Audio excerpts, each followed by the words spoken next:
खुदा बाप और बेटे और रूह कुदस के नाम से आमीन। मसीह खुदावन में आप सबकी सलामती हो।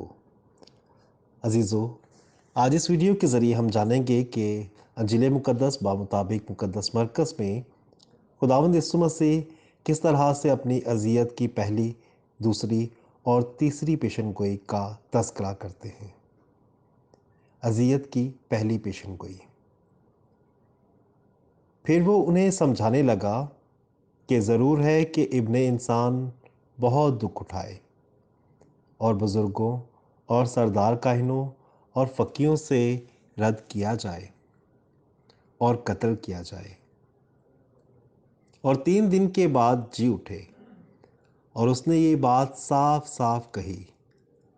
इस पर पतरस उसे अलग जाकर एतराज़ करने लगा, मगर उसने फिर कर और शागिर्दों पर निगाह करके पतरस को झिड़का और कहा, ऐ शैतान, मेरे सामने से दूर हो जा, क्योंकि तू खुदा की बातों का नहीं बल्कि आदमियों की बातों का ख्याल रखता है। अज़ियत की दूसरी पेशनगोई। फिर वो वहाँ से रवाना होकर जलील में से गुजरे और वो ना चाहता था कि कोई जाने, क्योंकि वो अपने शागिर्दों को तालीम देता और उनसे कहता था कि इब्ने इंसान आदमियों के हाथ हवाला किया जाएगा और वो उसे कत्ल करेंगे और कत्ल होने के बाद तीसरे दिन वो जी उठेगा।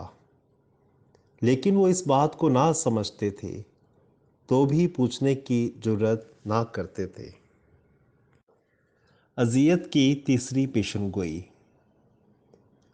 और वो यरूशलेम को जाते हुए राह में थे और यीशु उनके आगे आगे चलता था और वो हैरान होने लगे और जो पीछे पीछे चलते थे वो डरते थे। बस वो उन 12 को फिर साथ लेकर उन्हें बताने लगा कि मुझ पर क्या क्या होने वाला है। देखो, हम यरूशलेम को जाते हैं और इब्ने इंसान सरदार काहिनों और फकीहों के हवाले किया जाएगा और वो उस पर मौत का फतवा देंगे और उसे गैर कौमों के हवाले कर देंगे और वो उससे ठट्ठा करेंगे और उस पर थूकेंगे और उसे कोड़े मारेंगे और उसे कत्ल करेंगे और वो 3 दिन के बाद जी उठेगा। आमीन।